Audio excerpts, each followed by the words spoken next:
Dear friends, എല്ലാവർക്കും PSC പ്രസത്തിലേക്ക് സ്വാഗതം. അപ്പോൾ ഇന്ന് മുതൽ നമ്മൾ 5ാം ക്ലാസ്സിലെ SCERT ബേസിക് സയൻസിൽ നിന്നുള്ള ന്യൂ സിലബസ് പ്രകാരമുള്ള പാർട്ട് 2 ആണ് പഠിക്കാൻ പോകുന്നത്.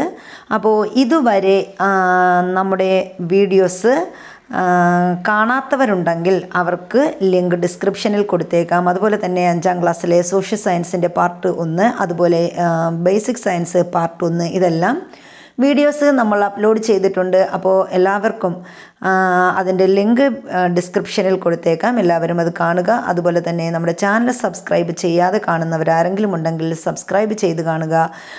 അതുപോലെ നിങ്ങളുടെ ലൈക്ക്, കമൻറ്റ്, ഷെയർ ഒക്കെ നൽകി നമ്മുടെ ചാനൽ സപ്പോർട്ട് ചെയ്യുക.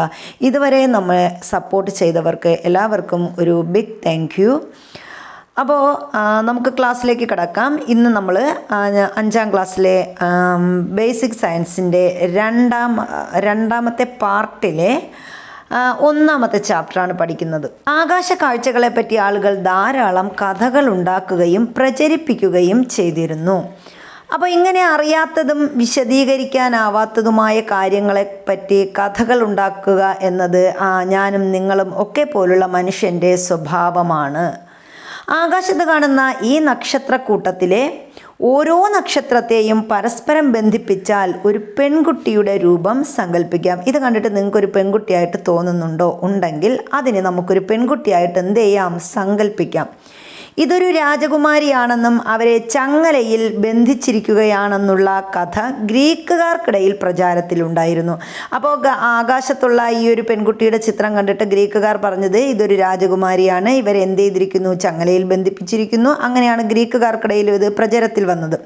അപ്പോൾ അതുപോലെ തന്നെ ഈ പെൺകുട്ടി രാജകുമാരിയുടെ പേരെന്താണ്? ആൻഡ്രോമിഡ എന്നാണ് ഈ രാജകുമാരിയുടെ പേര്. ഇതേ പേരിലാണ് ഈ നക്ഷത്രക്കൂട്ടം അറിയപ്പെടുന്നത്. അപ്പോൾ ഇനി നമ്മൾ എന്താണ് ഈ ആൻഡ്രോമിഡയുടെ കഥ എന്നാണ് നമ്മൾ പഠിക്കുന്നത്. അപ്പോൾ എന്തായാലും നമ്മൾ ആൻഡ്രോമിഡയെക്കുറിച്ച് പറഞ്ഞു. അപ്പോൾ ഗ്രീക്കിലെ ഒരു കഥാപാത്രമാണ് ആര്? നമ്മുടെ ആൻഡ്രോമിഡ എന്ന് പറയുന്നത്. അപ്പം നമുക്ക് നോക്കാം ആ കഥ എന്താണെന്ന്. എത്യോപ്യയിലെ സെഫീസ് രാജാവിൻ്റെയും കാസിയോപ്പിയ രാജ്ഞിയുടെയും മകളായിരുന്നു ആൻഡ്രോമിഡോ. അതിസുന്ദരിയായ ആൻഡ്രോമിഡ ദേവതകളെക്കാൾ സുന്ദരിയാണെന്ന് കാസിയോപ്പിയ അഹങ്കരിച്ചിരുന്നു. അപ്പോൾ കാസിയോപ്പിയുടെ അഹങ്കാരം തീർക്കാൻ എന്ത് ചെയ്തു? പോസ്ഡോൺ ദേവൻ എത്യോപ്യയെ ആക്രമിക്കാനായി സീറ്റസ് എന്ന് പറയുന്ന ഒരു രാക്ഷസനെ അയച്ചു. രാജ്യത്തെ രക്ഷിക്കാനായി സെഫീസ് രാജാവ് മകളായ ആൻഡ്രോമിഡയെ ബലി നൽകാൻ തീരുമാനിച്ചു. ഇതിനായി കടൽ തീരത്തെ പാറയിൽ ആൻഡ്രോമിഡയെ കെട്ടിയിട്ടു. പിന്നീട് പെർസ്യൂസ് എന്ന വീരൻ സീറ്റസിനെ വധിക്കുകയും അങ്ങനെ ആൻഡ്രോമിഡയെ രക്ഷിച്ച് വിവാഹം കഴിക്കുകയും ചെയ്തു. ഇതാണ് നമ്മുടെ ആൻഡ്രോമിഡയുടെ കഥ എന്ന് പറയുന്നത്. അപ്പോൾ ആൻഡ്രോമിഡയോട് ഈ ഒരു കഥയോട് സമാനമായ കഥകൾ ഇന്ത്യ, അതുപോലെ ചൈനീസ്, അറബ് തുടങ്ങിയ സംസ്കാരങ്ങളിലൊക്കെ പ്രചാരത്തിലുണ്ട്. എന്നാൽ കഥകൾക്കപ്പുറം യാഥാർത്ഥ്യം എന്തെന്ന് അന്വേഷിച്ച ആളുകളും ഉണ്ടായിരുന്നു. അപ്പോൾ കഥകൾക്കപ്പുറം യാഥാർത്ഥ്യം തേടിപ്പോയ ആളുകൾക്ക് പറയുന്ന പേരാണ് എന്ത്? ജ്യോതിശാസ്ത്രജ്ഞർ. ഗലീലിയോയും കോപ്പർനിക്കസും ന്യൂട്ടനുമൊക്കെ ഇവരിൽ ചിലരാണ്. അപ്പോൾ ഇങ്ങനെ യാഥാർത്ഥ്യങ്ങൾ, ആകാശത്തെ യാഥാർത്ഥ്യം തേടിപ്പോയ പ്രധാനപ്പെട്ട പ്രഗത്ഭരാണ് ആരൊക്കെയാ? ജ്യോതിശാസ്ത്രജ്ഞന്മാരായ ഗലീലിയോ, കോപ്പർനിക്കസ്, അതുപോലെ ന്യൂട്ടൻ മുതലായവർ. ഇനി ഇന്ത്യയിൽ വെച്ച പ്രധാനപ്പെട്ട ആളുകൾ ആരൊക്കെയാണ്? ഇന്ത്യയിൽ ആര്യഭട്ടനുണ്ട്, ഭാസ്കരാചാര്യൻ തുടങ്ങിയ ജ്യോതിശാസ്ത്രജ്ഞന്മാരും ഉണ്ടായിരുന്നു. അപ്പം ഇതാണ് നമ്മുടെ ആ ഒരു കഥ എന്ന് പറയുന്നത്. ഇനി ആകാശ നിരീക്ഷണം. അപ്പം ആകാശ നിരീക്ഷണം എന്ന് പറഞ്ഞാൽ നമ്മൾ എന്ത് ചെയ്താ? ഇവിടെ ഒരു ചിത്രം തന്നിട്ടുണ്ട്. ചിത്രം കുറച്ച് കുത്തുകളൊക്കെ തന്നിട്ടുണ്ട്. അപ്പോൾ ഇത് നമ്മൾ യോജിപ്പിച്ച് വരയ്ക്കുമ്പോൾ എന്താണ്? പല രൂപങ്ങളും ഇതിൽ നിന്ന് നമുക്ക് വായിച്ചെടുക്കാൻ കഴിയും. അപ്പോൾ ഇതുപോലെ ആകാശത്ത് അടുത്തടുത്ത് കാണുന്ന നക്ഷത്രങ്ങളെ ചേർത്ത് പല രൂപങ്ങൾ സങ്കല്പിക്കാം. അങ്ങനെയാണ് നമ്മൾ എന്ത് ചെയ്യുന്നത്? ആകാശ നക്ഷത്രങ്ങളെ പറ്റി പല കഥകളും ഉണ്ടാക്കുന്നത്. അപ്പോൾ ഈ ആകാശ നക്ഷത്രങ്ങളെ പറ്റിയുള്ള കഥകൾ എന്തൊക്കെയാണ്? പണ്ട് കാലത്ത് ആകാശ നക്ഷത്രങ്ങളെ കൂട്ടിച്ചേർത്ത് ആളുകൾ ചില രൂപങ്ങൾ സങ്കല്പിച്ചിട്ട് എന്ത് ചെയ്യും? ആ പ്രദേശത്തെ ഐതിഹ്യങ്ങളിലെ കഥാപാത്രങ്ങളുടെ പേര് നൽകും. അപ്പോൾ നക്ഷത്രങ്ങളെ വേഗത്തിൽ തിരിച്ചറിയാൻ വേണ്ടിയാണ് ഇവരെന്ത് ചെയ്യുന്നത്? ഇങ്ങനെ ചെയ്യുന്നത്. അപ്പോൾ നക്ഷത്രങ്ങളുടെ സ്ഥാനവും കാലാവസ്ഥയും തമ്മിലുള്ള ബന്ധം അങ്ങനെയാണ് ഇവരെന്ത് ചെയ്തത്? പണ്ട് കാലത്തിലുള്ളവർ നിരീക്ഷിച്ച് മനസ്സിലാക്കിയത്. അതുപോലെ തന്നെ വരൾച്ച, മഴ, നദികളിൽ വെള്ളപ്പൊക്കമുണ്ടാകുന്ന കാലം എന്നിവ നക്ഷത്രങ്ങളുടെ സ്ഥാനവുമായി ബന്ധിപ്പിച്ച് മനസ്സിലാക്കുന്ന കർഷകരും എന്ത് ചെയ്തു? ഈ വിവരങ്ങൾ കൃഷിക്കായിട്ട് ഉപയോഗപ്പെടുത്തി. ഇനി സഞ്ചാരികൾ എന്താണ്? ദിക്ക് മനസ്സിലാക്കാനും നക്ഷത്രങ്ങളുടെ സഹായം അല്ലെങ്കിൽ നക്ഷത്രങ്ങളുടെ സ്ഥാനം മനസ്സിലാക്കി അവരെന്ത് ചെയ്തിരുന്നു? യാത്ര പുറപ്പെടാൻ നക്ഷത്രങ്ങൾ ദിക്കൊക്കെ മനസ്സിലാക്കാൻ യാത്ര പുറപ്പെടാനൊക്കെ ഇത് സഹായിച്ചു. ഇനി എന്താണ് ആകാശം? അപ്പോൾ ഇവിടെ നമ്മൾ ഈ 5ാം ക്ലാസ്സിലെ കുട്ടികൾക്കുള്ള അറിവാണ് കേട്ടോ. നമ്മൾ വലിയ ക്ലാസ്സിലൊക്കെ പഠിച്ചു, അപ്പോൾ നമുക്ക് പല അറിവുകളുണ്ട്. പക്ഷേ ഇത് കുഞ്ഞു ക്ലാസ്സിലെ മക്കൾക്കുള്ള ഒരു ക്ലാസ്സാണ്. അപ്പോൾ അതുകൊണ്ട് തന്നെ നമ്മൾ ചെറിയ ചെറിയ കാര്യങ്ങൾ, പലർക്കും ഇതൊക്കെ ഒരു ബോറടിയായിട്ട് തോന്നും. അപ്പോൾ അങ്ങനെയുള്ളവർ ഇതെന്ത് ചെയ്യുക? സ്കിപ്പ് ചെയ്യുക. നമുക്ക് ആവശ്യമുള്ള കാര്യങ്ങൾ മാത്രം സെലക്ട് ചെയ്ത് കാണുക. അപ്പോൾ ഇതെന്ന് പറയുമ്പോൾ നമ്മൾ കുഞ്ഞു കുട്ടിയൊക്കെ ഉള്ള ആ ഒരു CRT ക്ലാസ്സാണ്. അപ്പോൾ ആ ഒരു ബേസിലാണ് നമ്മളിത് പോകുന്നത്. അപ്പോൾ എന്താണ് ആകാശം? എവിടെയാണ് ആകാശം തുടങ്ങുന്നത്? ഭൂമിയിൽ നിന്ന് നോക്കുമ്പോൾ എന്തെല്ലാമാണ് ആകാശത്ത് കാണുന്നത്? അപ്പോൾ നമുക്ക് ഭൂമിയിൽ നിന്ന് നോക്കുമ്പോൾ എന്തൊക്കെ കാണാൻ പറ്റും? എയറോപ്ലെയിൻ പോകുന്നത് കാണാൻ പറ്റും, പക്ഷികൾ പോകുന്നത് കാണാൻ പറ്റും. ഞങ്ങൾ ആകാശത്തിലൂടെയാണ് സഞ്ചരിക്കുന്നത്. പക്ഷേ ഭൂമിയുടെ അന്തരീക്ഷത്തിനകത്താണ് ഈ ആകാശം എന്ന് പറയുന്നത്. മരങ്ങൾ വളർന്നു നിൽക്കുന്നതും പക്ഷികളും വിമാനങ്ങളും പറക്കുന്നതും മേഘങ്ങൾ ഒഴുകി നീങ്ങുന്നതുമെല്ലാം ഭൂമിയുടെ അന്തരീക്ഷത്തിലാണ്. ചന്ദ്രനും സൂര്യനും നക്ഷത്രങ്ങളും ഒക്കെയുള്ളത് എവിടെയാണ്? അത് ബഹിരാകാശത്താണ്. അപ്പോൾ മരങ്ങൾ വളർന്നു നിൽക്കുന്നത്, പക്ഷികളും വിമാനങ്ങളും ഒക്കെ പറക്കുന്നത്, മേഘങ്ങൾ ഒഴുകി നീങ്ങുന്നതൊക്കെ എവിടെയാണ്? നമ്മുടെ ഭൂമിയുടെ അന്തരീക്ഷത്തിലൂടെയാണ്. എന്നാൽ സൂര്യൻ, ചന്ദ്രൻ, നക്ഷത്രങ്ങൾ ഇവയൊക്കെ ഉള്ളത് എവിടെയാണ്? അത് ബഹിരാകാശത്താണ്. ഭൂമിയുടെ അന്തരീക്ഷത്തിന് പുറത്തുള്ള വായുരഹിതമായ സ്ഥലമാണ് ബഹിരാകാശം. അപ്പോൾ എന്താ ബഹിരാകാശം എന്ന് പറഞ്ഞാൽ? നമ്മുടെ ഭൂമിയുടെ അന്തരീക്ഷത്തിന് പുറത്തുള്ള വായുരഹിതമായ സ്ഥലം, അതിനെ നമ്മൾ എന്തെന്ന് പറയുന്നത്? ബഹിരാകാശം എന്ന് പറയുന്നത്. ഭൂമിയിൽ നിന്ന് നോക്കുമ്പോൾ എല്ലാ ആകാശഗോളങ്ങളും ഒരേ പ്രതലത്തിലാണെന്നാണ് നമുക്ക് തോന്നുന്നത്. പക്ഷെ യഥാർത്ഥത്തിൽ അങ്ങനെയാണോ എന്നാണ് നമ്മൾ ഇനി അന്വേഷിച്ച് കണ്ടെത്താൻ പോകുന്നത്. അപ്പോൾ ഇനി ഇവിടെ 2 ചിത്രങ്ങൾ തന്നിട്ടുണ്ട്. അതിൽ ഒന്നെന്ന് പറയുന്നത് സൂര്യനും മറ്റൊന്ന് ആൽഫ സെഞ്ചുറിയും ആണ്.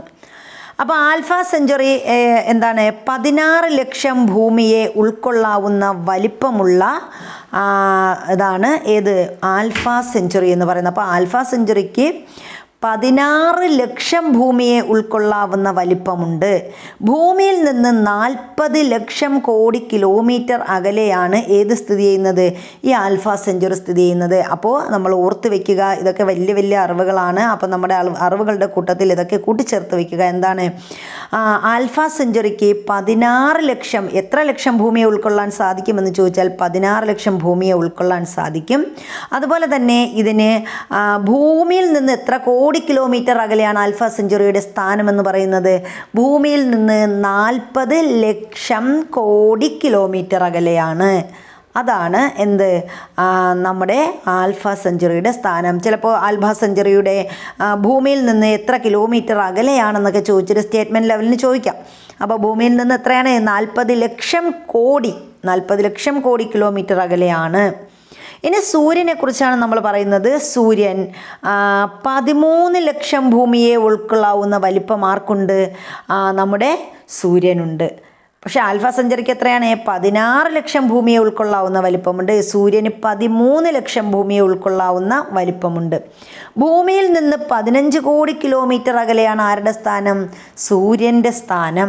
അപ്പോൾ ഭൂമിയിൽ നിന്ന് 15 കോടി കിലോമീറ്റർ അകലെയാണ് സൂര്യൻ്റെ സ്ഥാനമെങ്കിൽ ആൽഫ സെഞ്ചുറിയുടെ സ്ഥാനം എത്രയാണെന്ന് നമ്മൾ പഠിച്ചു. ഭൂമിയിൽ നിന്ന് 40 ലക്ഷം കോടി കിലോമീറ്റർ അകലെയാണ് ആൽഫ സെഞ്ചുറിയുടെ സ്ഥാനമെന്ന് പറയുന്നത്. ഇനി ഭൂമിയെ നമ്മൾ പറയുകയാണെങ്കിൽ എന്താണ്? 50 ചന്ദ്രനെ ഉൾക്കൊള്ളാവുന്ന വലിപ്പമുള്ള ഗ്രഹമാണ് നമ്മുടെ ഈ ഭൂമി എന്ന് പറയുന്നത്. അപ്പോൾ 50 ചന്ദ്രനെ കൊണ്ടുവച്ചാൽ അത്രയും ചന്ദ്രനെ ആർക്ക് ഉൾക്കൊള്ളാൻ സാധിക്കും? ഭൂമിക്ക് ഉൾക്കൊള്ളാൻ സാധിക്കും. അത്രയും വലിപ്പമുള്ള ഒരു ഗ്രഹമാണ് ഭൂമി എന്ന് പറയുന്നത്. ഇനി ചന്ദ്രൻ്റെ അടുത്തോട്ട് പോയാൽ ചന്ദ്രൻ എന്താണ്? ഭൂമിയിൽ നിന്ന് 3.84 ലക്ഷം കിലോമീറ്റർ അകലെയാണ് ചന്ദ്രനുള്ളത്. അപ്പോൾ ഭൂമിയിൽ ഭൂമിയിൽ നിന്ന് എത്ര കിലോമീറ്റർ അകലെയാണ് ചന്ദ്രൻ്റെ സ്ഥാനമെന്ന് ചോദിച്ചാൽ നമുക്ക് പറയാം 3.84 ലക്ഷം കിലോമീറ്റർ അകലെയാണ് ആരുടെ സ്ഥാനം? ഭൂമിയിൽ നിന്ന് ചന്ദ്രൻ്റെ അകലം എന്ന് പറയുന്നത്. ഇനി നമ്മൾ ചില നക്ഷത്ര ഗണങ്ങളെക്കുറിച്ചാണ് പറയാൻ പോകുന്നത്. നമ്മൾ നേരത്തെ പറഞ്ഞു നമ്മുടെ നക്ഷത്രങ്ങളെ ദിക്കറിയാനൊക്കെ സഹായിക്കും എന്ന് പറഞ്ഞു. അപ്പോൾ അതിലൊരു നക്ഷത്രമാണ് വേട്ടക്കാരൻ എന്ന് പറയുന്നത്. വേട്ടക്കാരൻ ഡിസംബർ മാസത്തിൽ സന്ധ്യാസമയത്ത് കിഴക്കൻ ചക്രവാളത്തിൽ കാണാവുന്ന നക്ഷത്രഗണമാണ് വേട്ടക്കാരൻ. അപ്പോൾ വേട്ടക്കാരനെ കാണുന്ന മാസം ഏത് മാസമാണ്? ഡിസംബർ മാസത്തിലാണ് നമുക്ക് വേട്ടക്കാരൻ എന്ന് പറയുന്ന നക്ഷത്രഗണത്തെ കാണാൻ പറ്റുന്നത്. അതെപ്പോഴാണ്? സന്ധ്യാസമയത്ത് കിഴക്കൻ ചക്രവാളത്തിൽ കാണാൻ പറ്റുന്ന ഒരു നക്ഷത്രഗണമാണ് വേട്ടക്കാരൻ. ഇതിലെ നക്ഷത്രങ്ങളെ തമ്മിൽ യോജിപ്പിച്ചാൽ ഒരു വേട്ടക്കാരൻ്റെ രൂപം സങ്കല്പിക്കാനാവും.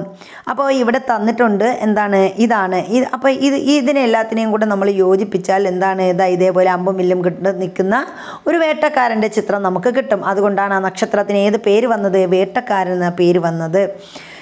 ഗ്രീക്കുകാർ അവരുടെ ഐതിഹ്യത്തിലെ വേട്ടക്കാരനായ ഓറിയോണിൻ്റെ പേരാണ് ഈ നക്ഷത്രഗണത്തിന് നൽകിയിരിക്കുന്നത്. അപ്പം ഓറിയോൺ ആണ് എന്ത് പേരിൽ അറിയപ്പെടുന്നത്? വേട്ടക്കാരൻ എന്ന പേരിൽ അറിയപ്പെടുന്ന നക്ഷത്രം ഏതെന്ന് ചോദിച്ചാൽ ഓറിയോൺ. ഓറിയോ ബിസ്ക്കറ്റ് ആലോചിച്ചാൽ മതി. അപ്പോൾ ഓറിയോണാണ് എന്ത് വേട്ടക്കാരൻ്റെ പേരിൽ അറിയപ്പെടുന്ന നക്ഷത്രം. ഇനി അടുത്ത് നമ്മൾ രണ്ടാമത്തെ നക്ഷത്രഗണത്തിലേക്ക് പോവുകയാണ്. അതാണ് സപ്തർഷികൾ. ദൂരദർശിനിയുടെ സഹായമില്ലാതെ ഏപ്രിൽ മാസത്തിൽ വടക്കൻ ചക്രവാളത്തിൽ വ്യക്തമായി നിരീക്ഷിക്കാൻ കഴിയുന്ന നക്ഷത്രഗണമാണ് സപ്തർഷികൾ. അപ്പോൾ ഏപ്രിൽ മാസത്തിലാണ് നമുക്ക് ആരെ കാണാൻ പറ്റുന്നത്? സപ്തർഷികളെ കാണാൻ പറ്റുന്നത്. അപ്പോൾ ഈ സമയത്ത് നമ്മൾ ദൂരദർശിനിയോ വേറെ ഒന്നും വേണ്ട. എന്താണ്? നമ്മുടെ വടക്കൻ ചക്രവാളത്തിൽ വ്യക്തമായി നിരീക്ഷിക്കാൻ കഴിയുന്ന നക്ഷത്രഗണമാണ് സപ്തർഷി എന്ന് പറയുന്നത്. 7 നക്ഷത്രങ്ങളെ വ്യക്തമായി കാണാവുന്നതിനാലാണ് ഈ കൂട്ടത്തിന് ഇന്ത്യയിൽ സപ്തർഷികൾ എന്ന പേര് വന്നത്. അപ്പോൾ ഇവിടെ നോക്കുമ്പോൾ ഏപ്രിൽ മാസത്തിൽ നമ്മൾ നോക്കിക്കഴിഞ്ഞാൽ 7 ദൂരദർശിനിയൊന്നുമില്ലാതെ 7 നക്ഷത്രഗണങ്ങളെ നമുക്ക് വ്യക്തമായി കാണാൻ സാധിക്കും. അതുകൊണ്ടാണ് നമ്മൾ ഇതിനെ എന്തെന്ന് പറയുന്നത്? ഇന്ത്യയിൽ സപ്തർഷികൾ എന്ന പേര് ഈ നക്ഷത്രഗണത്തിന് വന്നത്. വലിയ തവിയുടെ രൂപം സങ്കല്പിച്ച് യൂറോപ്യൻ രാജ്യങ്ങളിൽ ബിഗ് ഡിപ്പർ എന്നും ഇതിന് പേര് നൽകിയിട്ടുണ്ട്. അപ്പോൾ യൂറോപ്യൻ രാജ്യങ്ങളിൽ ബിഗ് ഡിപ്പർ എന്ന് അറിയപ്പെടുന്ന നക്ഷത്രഗണം ഏത് എന്ന് ചോദിച്ചാൽ ഏതാണ്? അത് സപ്തർഷികളാണ്. വലിയ തവി അല്ലെങ്കിൽ ബിഗ് ഡിപ്പർ എന്നാണ് യൂറോപ്യൻ രാജ്യങ്ങളിൽ ഈ നക്ഷത്രഗണം അറിയപ്പെടുന്നത്. അർസ മേജർ എന്ന നക്ഷത്രഗണത്തിൻ്റെ ഭാഗമായാണ് ഇത് കാണപ്പെടുന്നത്. അപ്പോൾ ഈ നക്ഷത്രഗണം ഏത് നക്ഷത്രഗണത്തിൻ്റെ ഭാഗമായിട്ടാണ് സപ്തർഷികൾ കാണപ്പെടുന്നത് എന്ന് ചോദിച്ചാൽ അർസ മേജർ എന്ന നക്ഷത്രഗണത്തിൻ്റെ ഭാഗമായിട്ടാണ് സപ്തർഷികൾ കാണപ്പെടുന്നത്. ഇതുപോലെ കൂടുതൽ നക്ഷത്രഗണങ്ങളുടെ വിവരങ്ങൾ അത് കുട്ടികൾക്ക് ഉള്ള വർക്കാണ്. ഇനി ആകാശ നിരീക്ഷണത്തിന് സഹായിക്കുന്ന സോഫ്റ്റ്വെയറുകളുമുണ്ട്. അപ്പോൾ ഇതുവരെ നമ്മൾ നക്ഷത്രങ്ങളൊക്കെ കുറിച്ചാണ് പറഞ്ഞത്. പക്ഷേ ഇനി നമ്മളിപ്പോൾ പറയുന്നത് എന്താണ്? സോഫ്റ്റ്വെയറിനെ കുറിച്ചാണ് പറയുന്നത്. ആകാശ നിരീക്ഷണത്തിന് സഹായിക്കുന്ന സോഫ്റ്റ്വെയറുകൾ ഏതൊക്കെയാണ്? നമ്മുടെ വിദ്യാലയത്തിലെ കമ്പ്യൂട്ടറിലുള്ള K-STAR, സ്റ്റെല്ലേറിയം എന്നിവ ആകാശ നിരീക്ഷണത്തിന് സഹായിക്കുന്ന സോഫ്റ്റ്വെയറുകളാണ്. അപ്പോൾ ഇങ്ങനെ ചോദിക്കാം, ആകാശ നിരീക്ഷണത്തിന് സഹായിക്കുന്ന സോഫ്റ്റ്വെയറുകൾ ഏതൊക്കെയാണ്? K-STAR, സ്റ്റെല്ലേറിയം എന്നിവ ആകാശ നിരീക്ഷണത്തിന് സ്കൂളുകളിൽ ഉപയോഗിക്കുന്ന കമ്പ്യൂട്ടറുകളിലെ സോഫ്റ്റ്വെയറുകളാണ്. ഇനി നമ്മൾ ബഹിരാകാശ നിലയത്തിലോട്ടാണ് പോകുന്നത്. അപ്പോൾ ബഹിരാകാശ നിലയം എന്താണെന്ന് നോക്കാം. ബഹിരാകാശത്ത് ഒരുക്കിയ പരീക്ഷണശാലയാണ് ബഹിരാകാശ നിലയം. അപ്പം നമ്മൾ ഭൂമിയിൽ നിന്നാണല്ലോ ബഹിരാകാശത്തുള്ള നക്ഷത്രങ്ങളെയൊക്കെ നിരീക്ഷിച്ചതായിട്ട് പഠിച്ചത്. അപ്പോൾ ഇനി നമ്മൾ എന്ത് ചെയ്യുന്നു?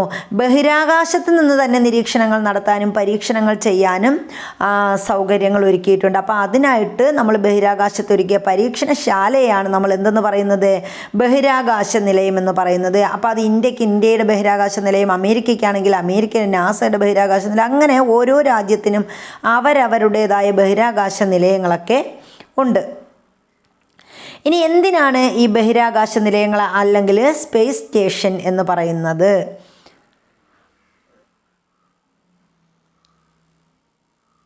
അപ്പോൾ ഇവിടെ ഒരു ബഹിരാകാശ നിലയം ഒക്കെ ഇവിടെ തന്നിട്ടുണ്ട്. ഇത് കണ്ടോ.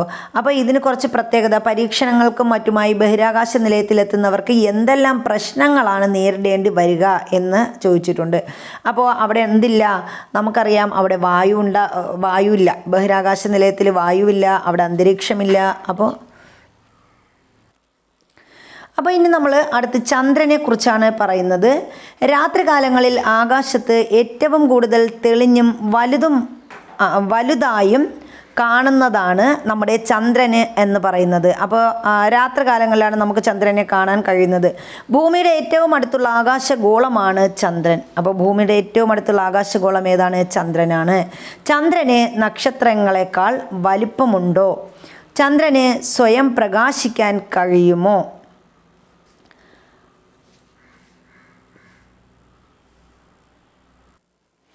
അപ്പോൾ ചന്ദ്രന് നക്ഷത്രങ്ങളെക്കാൾ വലിപ്പമുണ്ടോ എന്ന് ചോദിച്ചാൽ ചന്ദ്രൻ നക്ഷത്രങ്ങളെക്കാൾ ചെറുതാണ്. നക്ഷത്രങ്ങളെന്ന് പറഞ്ഞാൽ വളരെ വളരെ വലിപ്പമുള്ളതാണ് നക്ഷത്രങ്ങളെന്ന് പറയുന്നത്. പക്ഷെ ചന്ദ്രൻ എന്താണ്? നക്ഷത്രങ്ങളെക്കാൾ ചെറുതാണ്. ഇനി ചന്ദ്രന് സ്വയം പ്രകാശിക്കാൻ കഴിയുമോ? ചന്ദ്രൻ സ്വയം പ്രകാശിക്കാൻ കഴിയില്ല. മറിച്ച് എങ്ങനെയാണ് ചന്ദ്രൻ്റെ പ്രകാശം? സൂര്യൻ്റെ പ്രകാശമാണ് ചന്ദ്രനിൽ തട്ടി എന്ത് ചെയ്യുന്നത്? പ്രതിഫലിക്കുന്നത്. അപ്പോൾ ഭൂമി എന്ന ഗ്രഹത്തെ ചന്ദ്രൻ എന്ത് ചെയ്യുന്നു? ചുറ്റുന്നു. അപ്പോൾ ഭൂമി എന്ന ഗ്രഹത്തെ ചന്ദ്രൻ ചുറ്റുന്നു. ഗ്രഹങ്ങളെ ചുറ്റുന്നവയെ നമ്മൾ എന്തെന്ന് പറയും? ഉപഗ്രഹങ്ങളെന്ന് പറയും. അതുകൊണ്ട് തന്നെ ചന്ദ്രൻ എന്ന് പറയുന്നത് ഭൂമിയുടെ ഉപഗ്രഹമാണ്. സൂര്യപ്രകാശം ചന്ദ്രനിൽ തട്ടി പ്രതിഫലിക്കുന്നതാണ് ചന്ദ്രൻ്റെ പ്രകാശമായി നാം കാണുന്നത്. ചന്ദ്രൻ്റെ പ്രത്യേകതകൾ എന്തൊക്കെയാണ്? ചന്ദ്രൻ ഗോളാകൃതിയാണുള്ളത്. ചന്ദ്രൻ്റെ ഭ്രമണകാലം എന്ന് പറയുന്നത് ഭ്രമണപഥവും ഭ്രമണകാലവും ഒക്കെ തുല്യമാണ്. അപ്പോൾ എത്രയാണ്? 27.3 എന്നതാണ് ചന്ദ്രൻ്റെ 27.3 ചന്ദ്രൻ്റെ ഭ്രമണകാലം എന്ന് പറയുന്നത്. അപ്പോൾ ചന്ദ്രനിലെ പകൽ ചൂട് വളരെ കൂടുതലാണ്, എന്നാൽ രാത്രി വളരെ കുറവാണ്. ചൂട് -173 ആണ് രാത്രിയിൽ ചന്ദ്രൻ്റെ താപനില എന്ന് പറയുന്നത്. അപ്പോൾ പകലാണെങ്കിൽ അത് 127 ഡിഗ്രിയാണ് ചന്ദ്രൻ്റെ പകൽ സമയത്തെ ചൂടെന്ന് പറയുന്നത്. 127. രാത്രിയാണെങ്കിൽ -173 ആണ്.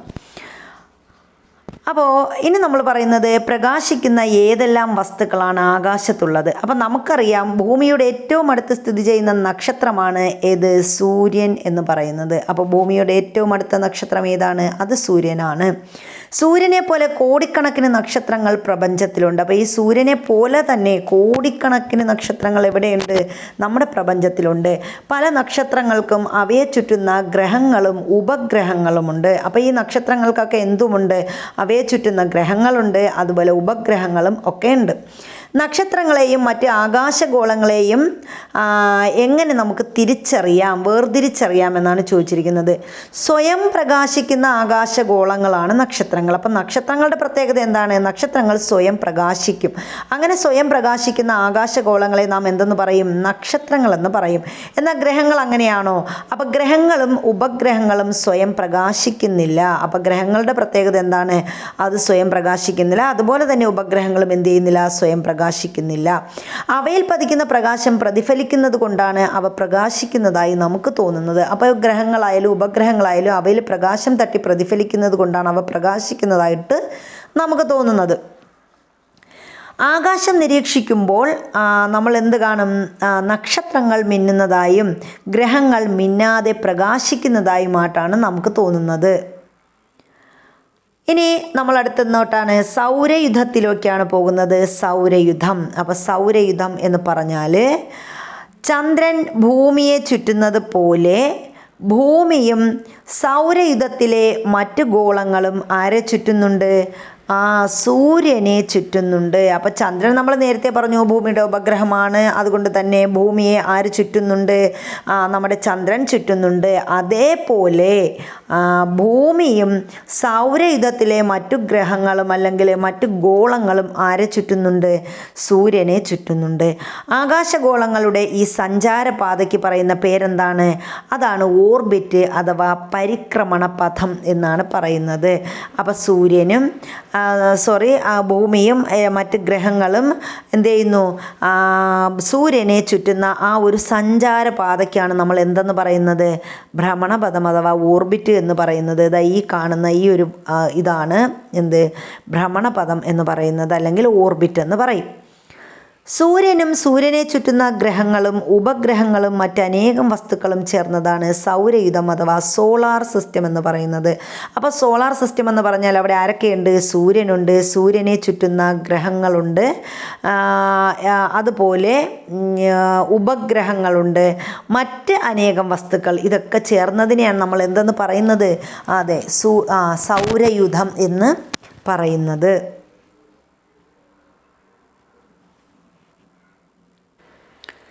ഇനി സൗരയുധത്തിൽ എത്ര ഗ്രഹങ്ങളുണ്ട് എന്ന് ചോദിച്ചാൽ നമുക്കറിയാം, സൗരയുധത്തിലെ ഗ്രഹങ്ങളുടെ എണ്ണം 8 സൗരയുധത്തിലെ ഗ്രഹങ്ങൾ ഏതെല്ലാമാണെന്ന് നമ്മളോട് ചോദിച്ചിട്ടുണ്ട്. അപ്പോൾ ഏതൊക്കെയാണ്, ഇവിടെ തന്നെ തന്നിട്ടുണ്ട്. എന്താണ് സൗരയുധത്തിലെ ഗ്രഹങ്ങളെന്ന് പറയുന്നത്? ബുധൻ, ശുക്രൻ, ഭൂമി, ചൊവ്വ, വ്യാഴം, ശനി, യുറാനസ്, നെപ്റ്റ്യൂൺ. അപ്പോൾ ഇങ്ങനെ തുടങ്ങി 8 ഗ്രഹങ്ങളാണ് എവിടെയുള്ളത്, നമ്മുടെ സൗരയുധത്തിലുള്ളത്. ഇനി നമ്മളോട് ചോദിച്ച അടുത്തൊരു ചോദ്യം അവിടെ പറഞ്ഞിട്ടുണ്ട്. എന്താണ്, ഭൂമിയുടെ പരിക്രമണ പഥത്തിൻ്റെ സ്ഥാനം ഏതെല്ലാം ഗ്രഹങ്ങളുടെ പരിക്രമണ പഥങ്ങൾക്കിടയിലാണ്? ഭൂമിയുടെ പരിക്രമണ പഥത്തിൻ്റെ സ്ഥാനം ഏതെല്ലാം ഗ്രഹങ്ങൾക്കിടയിലാണ് ഭൂമി കാണപ്പെടുന്നത്? ശുക്രനും അതുപോലെ ചൊവ്വയ്ക്കും ഇടയിലാണ് ആര് കാണപ്പെടുന്നത്, നമ്മുടെ ഭൂമി കാണപ്പെടുന്നത്. അപ്പോൾ ആർക്കൊക്കെ ഇടയിലാണ്? ചൊവ്വ അതുപോലെ ശുക്രൻ, ഇവ രണ്ടിനും ഇടയിലാണ് ആരുള്ളത്, നമ്മുടെ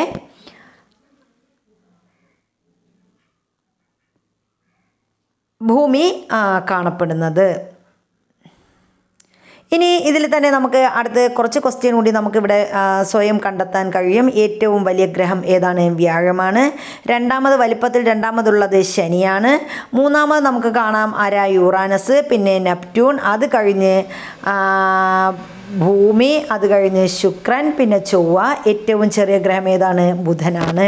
അപ്പോൾ ഇതാണ് നമ്മുടെ സൗരയുധത്തിലെ ഗ്രഹങ്ങളുടെ ഒരു ഘടന എന്ന് പറയുന്നത്. ഇനി സൂര്യനിൽ നിന്ന് ഏറ്റവും അകലെ സ്ഥിതി ചെയ്യുന്നത് നെപ്റ്റ്യൂണാണ്. സൂര്യനോട് ഏറ്റവും അടുത്ത് സ്ഥിതി ചെയ്യുന്നത് ബുധനാണ്. ഇനി എന്താണ്, ഭൂമിയോടടുത്ത് സ്ഥിതി ചെയ്യുന്നത് ശുക്രനാണ്. അതുപോലെ ശുക്രനും ചൊവ്വയ്ക്കും ഇടയിലാണ് ഭൂമി സ്ഥിതി ചെയ്യുന്നത്.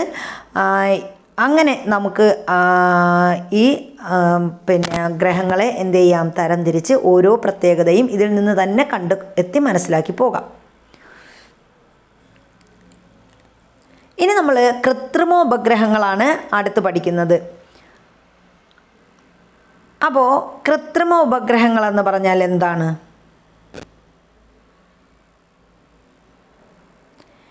ക്യാമറയും മറ്റ് നിരവധി ഉപകരണങ്ങളും ഘടിപ്പിച്ച ചില യന്ത്ര സംവിധാനങ്ങൾ മനുഷ്യർ നിർമ്മിച്ച് ബഹിരാകാശത്തേക്ക് അയച്ചിട്ടുണ്ട്.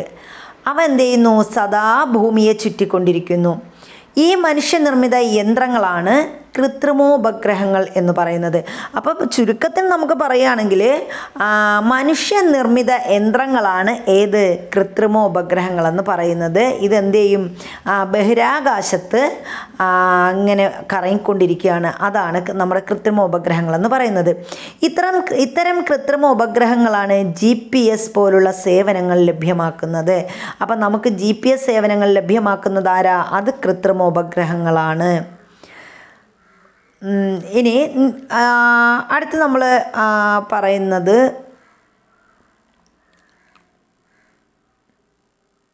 കൃത്രിമോപഗ്രഹങ്ങൾ നമുക്ക് നൽകുന്ന സേവനങ്ങൾ എന്തൊക്കെയാണ്? അപ്പോൾ എന്തിനൊക്കെയാണ്? GPS ആദ്യം നമ്മൾ പറഞ്ഞു, GPS നിർണ്ണയത്തിന് ഉപഗ്രഹങ്ങൾ ഉപയോഗിക്കുന്നു, GPS നിർമ്മാണത്തിന് ഉപയോഗിക്കുന്നു എന്ന് പറഞ്ഞു.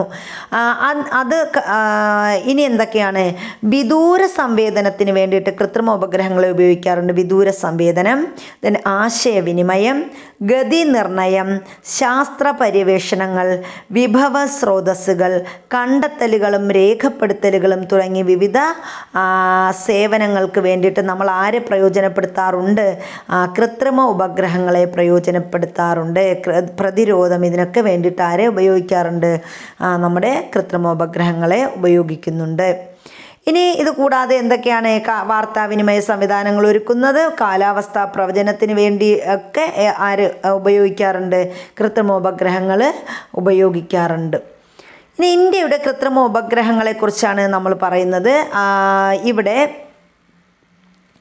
കൃത്രിമ ഉപഗ്രഹങ്ങളും അവയുടെ പ്രധാന ഉപയോഗവും എന്ന് പറഞ്ഞിട്ട് തന്നിട്ടുണ്ട്. അപ്പോൾ അത് ഏതൊക്കെയെന്ന് നോക്കാം. ഒന്നാമത്തത് ഇൻസാറ്റ്. ഇൻസാറ്റ് എന്ന് പറയുന്നത് ഒരു വാർത്താവിനിമയ കൃത്രിമ ഉപഗ്രഹമാണ്. അപ്പോൾ വാർത്താവിനിമയത്തിന് വേണ്ടി ഉപയോഗിക്കുന്ന കൃത്രിമ ഉപഗ്രഹം ഏത് എന്ന് ചോദിച്ചാൽ ഇൻസാറ്റ് ആണ്. ഇനി എജ്യൂസാറ്റ് ഉണ്ട്. എജ്യൂസാറ്റ് എന്തിനു വേണ്ടിയിട്ടാണ്? എഡ്യൂക്കേഷൻ. അപ്പോൾ കേൾക്കുമ്പോൾ തന്നെ നമുക്കറിയാം എന്താണ്? വിദ്യാഭ്യാസത്തിന് വേണ്ടി ഉപയോഗിക്കുന്ന നമ്മുടെ കൃത്രിമ ഉപഗ്രഹമാണ് ഇത് എജ്യൂസാറ്റ് എന്ന് പറയുന്നത്. ദെൻ അടുത്ത് IRNSS.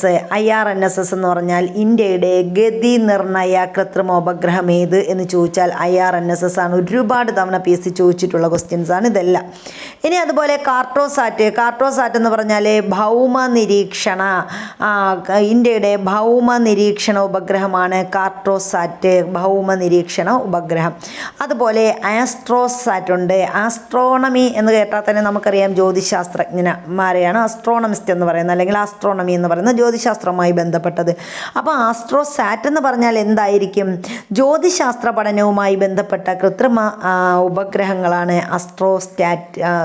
ആസ്ട്രോസാറ്റ് എന്ന് പറയുന്നത്.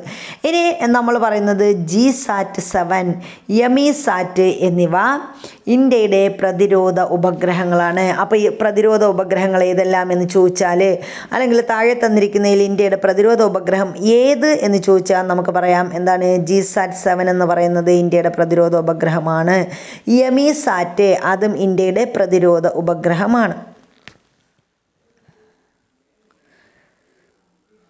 ഇനി നാം വികസിപ്പിച്ച ഒരു സ്വതന്ത്ര പ്രാദേശിക ഗതി നിർണയ ഉപഗ്രഹ സംവിധാനമാണ് IRNSS എന്ന് പറയുന്നത്. അപ്പോൾ ഇന്ത്യയിൽ വികസിപ്പിച്ച സ്വതന്ത്ര പ്രാദേശിക ഗതി നിർണയ ഉപഗ്രഹം അതാണ് ഏത്? IRNSS എന്ന് പറയുന്നത്. അതിൻ്റെ ഫുൾ ഫോം ചോദിക്കാറുണ്ട്. എന്താണ്? Indian regional navigation satellite system എന്നതാണ് IRNSSൻ്റെ ഫുൾ ഫോം എന്ന് പറയുന്നത്. Indian regional navigation satellite system അതാണ് എന്ത്? നമ്മുടെ IRNSS എന്ന് പറയുന്നത്. GPS-ന് സമാനമായ ഇന്ത്യൻ സംവിധാനമാണ് ഏത്?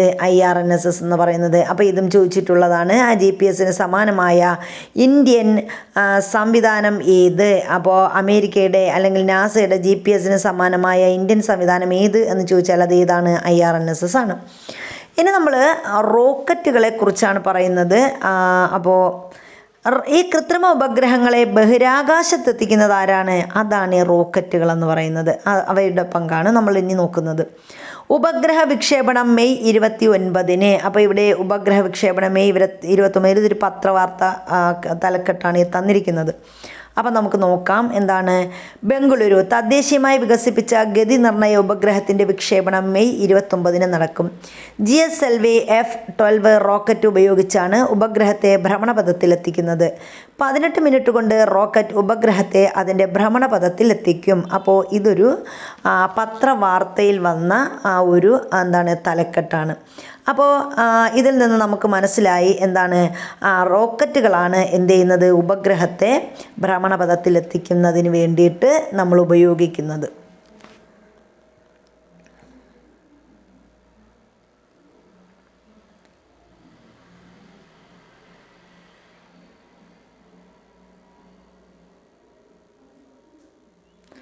അപ്പോൾ നമ്മൾ പറഞ്ഞായിരുന്നു ഇന്ത്യ തദ്ദേശീയമായി വികസിപ്പിച്ച ഗതി നിർണയ ഉപഗ്രഹം നമുക്കറിയാം IRNSS ആണ്. അപ്പോൾ ഇത് വിക്ഷേപിച്ച റോക്കറ്റിൻ്റെ പേരെന്താണ്? GSLV F-12 GSLV F-12 എന്ന റോക്കറ്റ് ഉപയോഗിച്ചാണ് ഈ ഉപഗ്രഹത്തെ എന്ത് ചെയ്തത്? ഭ്രമണപഥത്തിലെത്തിച്ചത്. 18 മിനിറ്റ് കൊണ്ട് റോക്കറ്റ് എന്ത് ചെയ്തു? ഉപഗ്രഹത്തെ അതിൻ്റെ ഭ്രമണപഥത്തിലെത്തിച്ചു എന്നാണ് പറയുന്നത്. ഇനി ഉപഗ്രഹങ്ങളെയും ബഹിരാകാശ പേടകങ്ങളെയും ബഹിരാകാശത്തെത്തിക്കാൻ ഉപയോഗിക്കുന്ന വാഹനങ്ങളെയാണ് നമ്മൾ എന്തെന്ന് പറയുന്നത്? റോക്കറ്റുകൾ എന്ന് പറയുന്നത്. നമ്മുടെ രാജ്യത്തിൻ്റെ ബഹിരാകാശ പദ്ധതികൾ ആസൂത്രണം ചെയ്ത് നടപ്പിലാക്കുന്ന ബഹിരാകാശ സ്ഥാപനമാണ് ഇന്ത്യൻ ബഹിരാകാശ ഗവേഷണ സംഘടന അഥവാ ISRO അല്ലെങ്കിൽ ഇന്ത്യൻ സ്പേസ് റിസർച്ച് ഓർഗനൈസേഷൻ എന്ന് പറയുന്നത്. അപ്പോൾ എന്താണ് ഇതിൻ്റെ ലക്ഷ്യം? നമ്മുടെ രാജ്യത്തിൻ്റെ ബഹിരാകാശ പദ്ധതികൾ ആസൂത്രണം ചെയ്ത് നടപ്പിലാക്കുന്ന ബഹിരാകാശ സ്ഥാപനം ഏത് എന്ന് ചോദിച്ചാൽ അത് ISROയാണ്.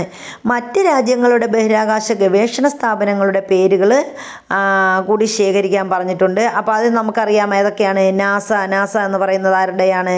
നാസ എന്ന് പറയുന്നത് നമ്മുടെ അമേരിക്കയുടെ ബഹിരാകാശ ഗവേഷണ സ്ഥാപനമാണ് നാസ.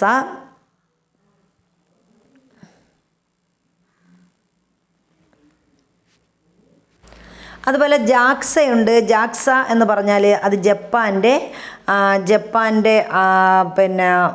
ബഹിരാകാശ വാഹനമാണ്. ബഹിരാകാശ നിലയമാണ് ജാക്സ എന്ന് പറയുന്നത്. ഇനി നമ്മൾ റോക്കറ്റ് വിക്ഷേപണ കേന്ദ്രങ്ങളിലോട്ടാണ് പോകുന്നത്. റോക്കറ്റ് വിക്ഷേപണം നടത്തുന്നത് ചില പ്രത്യേക കേന്ദ്രങ്ങളിൽ നിന്നാണ്. എവിടെയെങ്കിലും കൊണ്ടുവച്ച് റോക്കറ്റൊന്നും വിക്ഷേപിക്കാൻ പറ്റത്തില്ല. അപ്പോൾ നമുക്ക് എന്ത് ചെയ്യും? അത് ചില പ്രത്യേക കേന്ദ്രങ്ങളിൽ നിന്നാണ് വിക്ഷേപിക്കുന്നത്. നമ്മുടെ രാജ്യത്തെ ഇത്തരം കേന്ദ്രങ്ങളെക്കുറിച്ചുള്ള ചില വിവരങ്ങളൊക്കെ ഇവിടെ തന്നിട്ടുണ്ട്. നമുക്ക് ഏതാണെന്ന് നോക്കാം. അതിലൊന്നാമത്തേതാണ് തുമ്പ റോക്കറ്റ് വിക്ഷേപണ കേന്ദ്രം. അപ്പോൾ തുമ്പ റോക്കറ്റ് വിക്ഷേപണ കേന്ദ്രത്തിൻ്റെ പ്രത്യേകത എന്താണ്? കേരളത്തിലെ തിരുവനന്തപുരം ജില്ലയിലാണ് ഈ തുമ്പ റോക്കറ്റ് വിക്ഷേപണ കേന്ദ്രം സ്ഥിതി ചെയ്യുന്നത്. ഇന്ത്യയിലെ ആദ്യത്തെ റോക്കറ്റ് വിക്ഷേപണ കേന്ദ്രം ഏത് എന്ന് ചോദിച്ചാൽ അതേതാണ്? അത് തുമ്പ റോക്കറ്റ് വിക്ഷേപണ കേന്ദ്രമാണ്. 1963 നവംബർ 23 തുമ്പ റോക്കറ്റ് വിക്ഷേപണ കേന്ദ്രം സ്ഥാപിതമാകുന്നത്. അപ്പോൾ തുമ്പ റോക്കറ്റ് വിക്ഷേപണ കേന്ദ്രം സ്ഥാപിതമായത് എന്ന് ചോദിച്ചാൽ എന്നാണ്? 1963 നവംബർ 21 തുമ്പ റോക്കറ്റ് വിക്ഷേപണ കേന്ദ്രം സ്ഥാപിതമായത്. ഇനി തുമ്പ റോക്കറ്റ് വിക്ഷേപണ കേന്ദ്രം ഇപ്പോൾ അറിയപ്പെടുന്നത് എന്താണ്?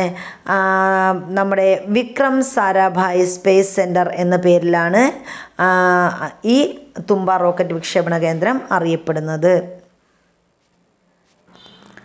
അതുപോലെ തന്നെ നമ്മുടെ ISROയുടെ ഏറ്റവും വലിയ അനുബന്ധ ഏജൻസി ഏത് എന്ന് ചോദിച്ചാൽ അത് VSSC അഥവാ വിക്രം സാരാഭായ് സ്പേസ് സെൻ്ററാണ്. അത് തുമ്പയിലാണ്. റോക്കറ്റുകൾ നിർമ്മിക്കുക എന്ന ഉത്തരവാദിത്തമുള്ള ISROയുടെ അനുബന്ധ ഏജൻസിയാണ് ഈ വിക്രം സാരാഭായ് സ്പേസ് സെൻ്റർ അഥവാ VSC എന്ന് പറയുന്നത്. നമുക്കറിയാം VSCയുടെ ആസ്ഥാനം എവിടെയാണ്? തിരുവനന്തപുരം ജില്ലയിലെ തുമ്പയിലാണ്. VSCയുടെ ആസ്ഥാനം എവിടെയെന്ന് ചോദിച്ചാൽ തുമ്പയാണ്. തുമ്പ തിരുവനന്തപുരം അതാണ് VSCയുടെ ആസ്ഥാനം എന്ന് പറയുന്നത്. ഇന്ത്യയിലെ ആദ്യത്തെ റോക്കറ്റ് വിക്ഷേപണ കേന്ദ്രമാണ് ഏതെന്ന് പറയുന്നത്? നമ്മുടെ തുമ്പ എന്ന് പറയുന്നത്. തുമ്പയിൽ നിന്ന് വിക്ഷേപിച്ച ആദ്യ റോക്കറ്റ് ഏതാണെന്നറിയോ? അത് നൈക്ക് അപ്പാച്ചയാണ്. നൈക്ക് അപ്പാച്ചയാണ്. 1963 നവംബർ 21 തുമ്പയിൽ നിന്നും വിക്ഷേപിച്ചത്? നൈക്ക് അപ്പാച്ച എന്ന് പറയുന്ന ആദ്യത്തെ റോക്കറ്റ് വിക്ഷേപിക്കുന്നത്. ഇനി നമ്മൾ പറയുന്നത് നമ്മുടെ സതീഷ് ധവാൻ സ്പേസ് സെൻ്ററിനെ കുറിച്ചാണ്. അപ്പോൾ എല്ലാവർക്കും അറിയാമെന്നുള്ളതാണ് സതീഷ് ധവാൻ സ്പേസ് സെൻ്റർ എന്താണ്? നമ്മുടെ ആന്ധ്രാപ്രദേശിലെ ശ്രീഹരിക്കോട്ടയിലാണ് സതീഷ് ധവാൻ സ്പേസ് സെൻ്റർ സ്ഥിതി ചെയ്യുന്നത്. 1971 ഒക്ടോബറിലാണ് ഈ സതീഷ് ധവാൻ സ്പേസ് സെൻ്റർ പ്രവർത്തനം ആരംഭിച്ചത്. അപ്പോൾ സതീഷ് ധവാൻ സ്പേസ് സെൻ്റർ പ്രവർത്തനം ആരംഭിച്ചത് എന്നാണ്? 1971 ഒക്ടോബർ മുതലാണ്. ഇനി ഇതിന് 2 വിക്ഷേപണ തറകളുണ്ട് എന്ന് നമ്മൾ പറയുന്നു. അപ്പോൾ എന്താണ്? ഇത് ഇന്ത്യയുടെ ഏക ഉപഗ്രഹ വിക്ഷേപണ കേന്ദ്രമാണ് നമ്മുടെ ശ്രീഹരിക്കോട്ട എന്ന് പറയുന്നത്. അതാണ് നമ്മുടെ സതീഷ് ധവാൻ സ്പേസ് സെൻ്റർ എന്ന് പറയുന്നത്. ഇനി ഇന്ത്യയുടെ ബഹിരാകാശ തുറമുഖം എന്നും അതുപോലെ ഇന്ത്യയുടെ കേപ്പ് കെന്നഡി എന്നുമൊക്കെ അറിയപ്പെടുന്നത് ഈ ശ്രീഹരിക്കോട്ടയാണ് എന്തെന്നറിയപ്പെടുന്നത്? ഇന്ത്യയുടെ ബഹിരാകാശ തുറമുഖം എന്നറിയപ്പെടുന്നു. ഇന്ത്യയുടെ കേപ്പ് കെന്നഡി എന്നൊക്കെ അറിയപ്പെടുന്നത് ശ്രീഹരിക്കോട്ടയാണ്. ശ്രീഹരിക്കോട്ടയിൽ നിന്ന് വിക്ഷേപിച്ച ആദ്യ ഉപഗ്രഹം ഏതാണ്? അത് രോഹിണിയാണ്. ശ്രീഹരിക്കോട്ടയിൽ നിന്ന് വിക്ഷേപിച്ച ആദ്യ ഉപഗ്രഹമാണ് രോഹിണി. ഇനി ശ്രീഹരിക്കോട്ട സ്ഥിതി ചെയ്യുന്നത് എവിടെയാണ്? നമ്മുടെ ആന്ധ്രാപ്രദേശിനടുത്തുള്ള നെല്ലൂർ എന്ന സ്ഥലത്താണ് ശ്രീഹരിക്കോട്ട സ്ഥിതി ചെയ്യുന്നത്. നെല്ലൂരാണ് ആര് സ്ഥിതി ചെയ്യുന്നത്? ശ്രീഹരിക്കോട്ട സ്ഥിതി ചെയ്യുന്നത് നെല്ലൂർ. ഇനി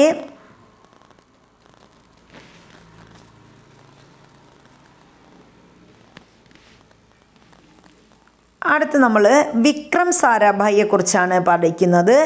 അപ്പോൾ വിക്രം സാരാഭായ് ഇന്ത്യൻ ബഹിരാകാശ പദ്ധതിയുടെ പിതാവ് എന്നറിയപ്പെടുന്നത് ആരാണ്? നമ്മുടെ വിക്രം സാരാഭായി ആണ്.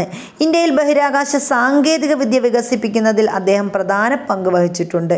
ഇദ്ദേഹത്തോടുള്ള ബഹുമാനാർത്ഥമാണ് നമ്മൾ പറഞ്ഞു തിരുവനന്തപുരത്തെ ബഹിരാകാശ ഗവേഷണ സ്ഥാപനത്തിന് എന്ത് പേര് നൽകിയത്? വിക്രം സാരാഭായ് സ്പേസ് സെൻറ്റർ എന്ന് പേര് നൽകിയിരിക്കുന്നത്. അതുപോലെ ചന്ദ്രയാൻ്റെ ലാൻഡറിന് വിക്രം എന്നും പേര് നൽകിയത് ആരുടെ പേരിൻ്റെ ഓർമ്മയ്ക്കായിട്ടാണ്? നമ്മുടെ വിക്രം സാരാഭായിയുടെ പേരിൻ്റെ ഓർമ്മയ്ക്കാണ്. അപ്പോൾ ചന്ദ്രൻ്റെ ലാൻഡറിൻ്റെ പേരെന്താണ്? വിക്രം എന്നാണ്. വിക്രം ലാൻഡർ എന്നാണ് അറിയപ്പെടുന്നത്. ചന്ദ്രൻ്റെ ലാൻഡർ എന്ന് പറയുന്നത് വിക്രം ലാൻഡർ. ഇനി നമ്മൾ സതീഷ് ധവാനെ കുറിച്ചാണ് പറയുന്നത്. ഇസ്രോയുടെ ചെയർമാനായിരുന്നു സതീഷ് ധവാൻ. അപ്പോൾ ISROയുടെ അഥവാ ഇസ്രോയുടെ ചെയർമാനായിരുന്നു ആര്? സതീഷ് ധവാൻ എന്ന് പറയുന്നത്. ഇന്ത്യയുടെ തനതായ ബഹിരാകാശ സാങ്കേതിക വിദ്യകൾ വികസിപ്പിക്കുന്നതിന് നേതൃത്വം നൽകിയ വ്യക്തിയാണ് സതീഷ് ധവാൻ. ഇദ്ദേഹത്തിൻ്റെ സ്മരണയ്ക്കായിട്ട് ശ്രീഹരിക്കോട്ടയിലെ റോക്കറ്റ് വിക്ഷേപണ കേന്ദ്രത്തിന് ഏത് പേര് നൽകി? സതീഷ് ധവാൻ സ്പേസ് സെൻറ്റർ എന്ന പേര് നൽകിയിരിക്കുന്നത് ഈ സതീഷ് ധവാൻ്റെ പേരിൻ്റെ ഓർമ്മയ്ക്ക് വേണ്ടിയിട്ടാണ്. ഏതിന്? ശ്രീഹരിക്കോട്ടയിലെ റോക്കറ്റ് വിക്ഷേപ കേന്ദ്രത്തിന് സതീഷ് ധവാൻ സ്പേസ് സെൻറ്റർ എന്ന് പേര് നൽകിയത് അദ്ദേഹത്തിൻ്റെ ഓർമ്മയ്ക്കായിട്ടാണ്. ഇനി നമ്മൾ പറയുന്നത് ചാന്ദ്രയാത്രകളെക്കുറിച്ചാണ്. ഭൂമിയുടെ ഏറ്റവും അടുത്തുള്ള ആകാശഗോളമായ ചന്ദ്രനിലെത്താൻ മനുഷ്യന് എന്നും ആഗ്രഹമുണ്ടായിരുന്നു. അങ്ങനെ ആദ്യമായിട്ട് മനുഷ്യൻ എവിടേക്ക് പോയി? ചന്ദ്രനിലേക്ക് പോയി. എന്നാണ് മനുഷ്യൻ ആദ്യമായി ചന്ദ്രനിലേക്ക് പോയത്? 1969 ജൂലൈ 21. അപ്പോൾ 1969 ജൂലൈ 21 മനുഷ്യൻ ആദ്യമായിട്ട് എവിടെ പോയത്? ചന്ദ്രനിൽ കാലുകുത്തിയത്. അപ്പോൾ 1960 മുതൽ നടന്ന നിരന്തരമായ ഗവേഷണങ്ങളുടെ ഫലമായാണ് ഈ നേട്ടം കൈവരിക്കാനായത്. അപ്പോൾ 1960 മുതൽ തന്നെ ഇതിനു വേണ്ടിയിട്ട് ഒരുപാട് ശ്രമമൊക്കെ നടത്തി. അങ്ങനെയാണ് അവസാനം ഇന്ന് 1969 ജൂലൈ 21 ആ ഒരു ഭാഗ്യം ഉണ്ടായത്. അമേരിക്കൻ ബഹിരാകാശ ഗവേഷണ സ്ഥാപനമായ നാസയുടെ അപ്പോളോ 11 എന്ന ചാന്ദ്ര പര്യവേഷണ പേടകത്തിലാണ് നീൽ ആംസ്ട്രോങ്, എഡ്വിൻ ആൽഡ്രിൻ അല്ലെങ്കിൽ ബസ് എന്നും അദ്ദേഹം അറിയപ്പെടുന്നുണ്ട്, എഡ്വിൻ ആൽഡ്രിൻ എന്നീ ബഹിരാകാശ സഞ്ചാരികൾ ആദ്യമായി ചന്ദ്രനിലെത്തുന്നത്. മൈക്കിൾ കോളിൻസ് ആണ് ഇവർ സഞ്ചരിച്ചിരുന്ന പേടകം നിയന്ത്രിച്ചിരുന്നത്. മൈക്കിൾ കോളിൻസ് ആണ്. അപ്പോൾ ഇവരാണ് ആ 3 വ്യക്തികൾ എന്ന് പറയുന്നത്. ആരൊക്കെയാണ്? അപ്പോൾ നാസയുടെ അപ്പോളോ 11 എന്ന് പറയുന്ന വാഹനത്തിലാണ് ഇവർ ചാന്ദ്ര പരീക്ഷണത്തിൽ പോയത്. ഇതിൽ ആരൊക്കെ ഉണ്ടായിരുന്നു? നീൽ ആംസ്ട്രോങ് ഉണ്ടായിരുന്നു, അതുപോലെ എഡ്വിൻ ആൽഡ്രിൻ, ഇവർ രണ്ടുപേരും ബഹിരാകാശ സഞ്ചാരികൾ. അതുപോലെ തന്നെ ഇവരെ ചന്ദ്രനിലെത്തിച്ച ആ ഒരു പേടകം നിയന്ത്രിച്ചതാരായിരുന്നു? മൈക്കിൾ കോളിൻസ് എന്ന് പറയുന്ന വ്യക്തിയായിരുന്നു. ഇനി നമ്മൾ ബഹിരാകാശ വാരം ആണ് പറയുന്നത്. 1957 ഒക്ടോബർ 4 സോവിയറ്റ് യൂണിയൻ വിക്ഷേപിച്ച സ്പുട്നിക് 1 ആണ് ആദ്യത്തെ കൃത്രിമ ഉപഗ്രഹം എന്ന് പറയുന്നത്. അപ്പോൾ ലോകത്തിലെ തന്നെ ആദ്യ കൃത്രിമ ഉപഗ്രഹം ഏത് എന്ന് ചോദിച്ചാൽ നമുക്ക് പറയാം 1957 ഒക്ടോബർ 4 1957 ഒക്ടോബർ 4 നമ്മുടെ സോവിയറ്റ് യൂണിയൻ വിക്ഷേപിച്ച സ്പുട്നിക് 1 എന്ന കൃത്രിമ ഉപഗ്രഹമാണ് ആദ്യത്തെ കൃത്രിമ ഉപഗ്രഹം എന്ന് പറയുന്നത്. ഇതിൻ്റെ വിക്ഷേപണത്തോടെയാണ് ബഹിരാകാശ യുഗം ആരംഭിക്കുന്നത്. അപ്പോൾ ബഹിരാകാശ യുഗം ആരംഭിക്കുന്നത് സ്പുട്നിക് 1ൻ്റെ വിക്ഷേപണത്തോടെയാണ്. അന്താരാഷ്ട്ര തലത്തിൽ ഒക്ടോബർ 4 മുതൽ 10 വരെ ബഹിരാകാശ വാരമായിട്ട് ആചരിക്കുന്നു. അപ്പോൾ ബഹിരാകാശ വാരം എന്നാണ് അന്താരാഷ്ട്ര തലത്തിൽ ബഹിരാകാശ വാരമായി ആചരിക്കുന്നത് എന്ന് മുതൽ എന്നുമാണ് ഒക്ടോബർ 4 മുതൽ 10 വരെ ബഹിരാകാശ വാരമായിട്ട് ആചരിക്കുന്നു. സ്പുട്നിക് 1 വിക്ഷേപണത്തിൻ്റെയും 1967 ഒക്ടോബർ 10 നിലവിൽ വന്ന അന്താരാഷ്ട്ര ബഹിരാകാശ സമാധാന ഉടമ്പടിയുടെയും ഓർമ്മയ്ക്കായാണ് ഈ വാരാചരണം നടത്തുന്നത്. അപ്പോൾ ഈ സ്പുട്നിക് 1 വിക്ഷേപണത്തിൻ്റെയും അതുപോലെ 1967 ഒക്ടോബർ 10 നിലവിൽ വന്ന അന്താരാഷ്ട്ര ബഹിരാകാശ സമാധാന ഉടമ്പടിയുണ്ട്. അപ്പോൾ ഇവൻ്റെ രണ്ടിൻ്റെയും ഓർമ്മയ്ക്കായിട്ടാണ് എന്ത് നടത്തുന്നത്? നമ്മൾ ബഹിരാകാശ വാരം ആചരിക്കുന്നത്. ഇന്ത്യയുടെ ചാന്ദ്ര ദൗത്യത്തെക്കുറിച്ചാണ് അടുത്ത് നമ്മൾ പറയുന്നത്. ചന്ദ്രയാൻ എന്ന പേരിൽ നമ്മുടെ രാജ്യം ചാന്ദ്ര പര്യവേഷണ ദൗത്യങ്ങൾ നടത്തിക്കൊണ്ടിരിക്കുന്നു. അപ്പോൾ അതിൽ ഒന്നാമത്തെ ചാന്ദ്ര ദൗത്യത്തിന് ചന്ദ്രയാൻ 1 എന്ന് പേര്, രണ്ടാമത്തേത് ചന്ദ്രയാൻ 2, മൂന്നാമത്തേത് ചന്ദ്രയാൻ 3 ഇങ്ങനെയാണ് പേരുകൾ നൽകിയിരിക്കുന്നത്. നമ്മുടെ രാജ്യത്തിൻ്റെ ആദ്യ ചാന്ദ്ര പര്യവേക്ഷണ പേടകം ഏതാണ്? അത് ചന്ദ്രയാൻ 1 ആണ്. എന്നാണ് വിക്ഷേപിച്ചത്? 2008 ഒക്ടോബർ 22 ശ്രീഹരിക്കോട്ടയിൽ നിന്നാണ് ഇത് വിക്ഷേപിച്ചത്. അപ്പോൾ 2008 ഒക്ടോബർ 22. ചന്ദ്രൻ്റെ 100 കിലോമീറ്റർ അകലെയുള്ള പരിക്രമണ പഥത്തിലൂടെ ചുറ്റി സഞ്ചരിച്ച് ചന്ദ്രൻ്റെ ഉപരിതലത്തെക്കുറിച്ച് പഠനം നടത്തുകയാണ് ചന്ദ്രയാൻ 1 ചെയ്തത്. അപ്പോൾ ചന്ദ്രയാൻ 1 എന്താ ചെയ്തത്? ചന്ദ്രൻ്റെ 100 കിലോമീറ്റർ അകലെയുള്ള പരിക്രമണ പഥത്തിലൂടെ ചുറ്റി സഞ്ചരിച്ച് ചന്ദ്രൻ്റെ ഉപരിതലത്തെക്കുറിച്ച് പഠനം നടത്തുക എന്നതായിരുന്നു ചന്ദ്രയാൻ 1 വിക്ഷേപിക്കുന്നത് കൊണ്ടുള്ള ലക്ഷ്യമെന്ന് പറയുന്നത്. ഇനി ചന്ദ്രയാൻ 2ൻ്റെ ലക്ഷ്യം എന്താണെന്ന് നമുക്ക് നോക്കാം. ചന്ദ്രയാൻ 2 ഇന്ത്യയുടെ രണ്ടാമത്തെ ചാന്ദ്ര പര്യവേക്ഷണ പേടകമാണ്. ഏത്? ചന്ദ്രയാൻ 2 എന്ന് പറയുന്നത് 2019 ജൂലൈ 22 ഇത് വിക്ഷേപിച്ചത്. അപ്പോൾ ചന്ദ്രയാൻ 2 വിക്ഷേപിക്കുന്നത് 2019 ജൂലൈ 22. അപ്പോൾ ചന്ദ്രയാൻ 1 എന്നാണ് വിക്ഷേപിച്ചതെന്ന് നമ്മൾ പറഞ്ഞു. ചന്ദ്രയാൻ 1 വിക്ഷേപിച്ചത് 2008 ഒക്ടോബർ 22. ഇനി എന്തായിരുന്നു അതിൻ്റെ ലക്ഷ്യം? ചന്ദ്രനിലിറങ്ങി പാറകളുടെയും മണ്ണിൻ്റെയും പ്രത്യേകതകൾ പഠിക്കുകയായിരുന്നു ചന്ദ്രയാൻ 2ൻ്റെ ലക്ഷ്യം. അപ്പോൾ എന്ത് ചെയ്യുക? ചന്ദ്രനിൽ ഇറങ്ങിയതിന് ശേഷം അവിടെയുള്ള പാറകളുടെയും മണ്ണിൻ്റെയും ഒക്കെ പ്രത്യേകതകൾ പഠിക്കുക എന്നതാണ് ചന്ദ്രയാൻ 2ൻ്റെ ലക്ഷ്യം. ഇനി അടുത്ത് നമ്മൾ പറയുന്നു ചന്ദ്രയാൻ 3. ചന്ദ്രൻ്റെ ദക്ഷിണ ധ്രുവത്തിൽ ഇറങ്ങിയ ആദ്യ പേടകമാണ് ചന്ദ്രയാൻ 3 എന്ന് പറയുന്നത്. ഇത് 2023 ജൂലൈ 14 വിക്ഷേപിച്ചു. അപ്പോൾ ചന്ദ്രയാൻ 3 വിക്ഷേപിച്ചതെന്നാണ് 2023 ജൂലൈ 14 ചന്ദ്രയാൻ 3 വിക്ഷേപിച്ചത്. 2023 ഓഗസ്റ്റ് 23 ചന്ദ്രോപരിതലത്തിൽ ലാൻഡർ ഇറങ്ങി. അപ്പോൾ 2023 ഓഗസ്റ്റ് 23 എന്ത് ചെയ്തു? ചന്ദ്രോപരിതലത്തിൽ നമ്മുടെ ലാൻഡർ ഇറങ്ങി. അതിൽ നിന്നുള്ള റോവർ ചന്ദ്രോപരിതലത്തിൽ സഞ്ചരിച്ച് പരീക്ഷണങ്ങളിൽ ഏർപ്പെട്ടു. അപ്പോൾ ഇതാണ് ചന്ദ്രയാൻ 3 എന്ന് ടെക്സ്റ്റ് ബുക്കത്തിൽ ഇത്രയേ തന്നിട്ടുള്ളൂ. ഇനി മറ്റ് ഇന്ത്യൻ പദ്ധതികൾ ഏതൊക്കെയാണെന്ന് പറഞ്ഞിട്ടുണ്ട്. ഏതൊക്കെയാണ്? ചന്ദ്രനെ പറ്റി മാത്രമല്ല മറ്റ് ആകാശഗോളങ്ങളെ പറ്റി പഠിക്കാനും നമുക്ക് പദ്ധതികളുണ്ട്. അപ്പോൾ അത് ഏതൊക്കെയാണ്? ആ ദൗത്യങ്ങളാണ് ഇവിടെ തന്നിരിക്കുന്നത്. മംഗൾയാൻ, ആദിത്യ L1. അപ്പോൾ അതാരൊക്കെയാണ്? നമ്മുടെ മംഗൾയാനുണ്ട്, ആദിത്യ L1 ഉണ്ട്, പിന്നെ ആരാണ്? ഗഗൻയാൻ മുതലായവ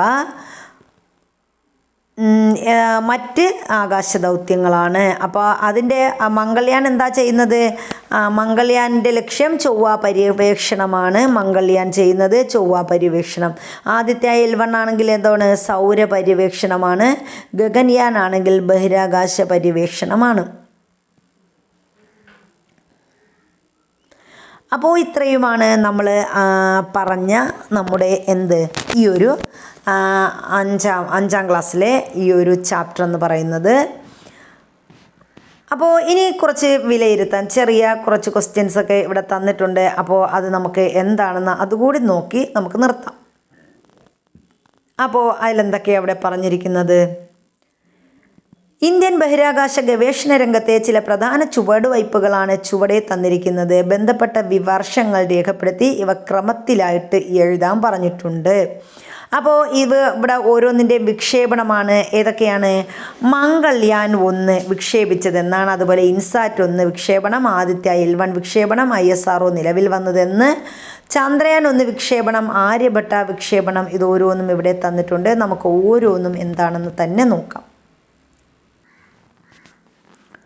അപ്പോൾ 2013 നവംബർ 5 നമ്മുടെ മംഗൾയാൻ പേടകം വിക്ഷേപിക്കുന്നത്. 2013 നവംബർ 5 ആരെ വിക്ഷേപിക്കുന്നത്? നമ്മുടെ മംഗൾയാൻ പേടകം വിക്ഷേപിക്കുന്നത്. അപ്പോൾ അടുത്ത് നമ്മൾ ഇൻസാറ്റ് 1 വിക്ഷേപണം എന്നാണെന്നാണ് നോക്കുന്നത്. 1982 ഏപ്രിൽ 10 ഇൻസാറ്റ് 1 വിക്ഷേപിക്കുന്നത്. അപ്പോൾ 1982 ഏപ്രിൽ 10 എന്ത് വിക്ഷേപിച്ചു? ഇൻസാറ്റ് 1 വിക്ഷേപിച്ചു. ഇനി നമ്മൾ ആദിത്യ L1 വിക്ഷേപിക്കുന്നത്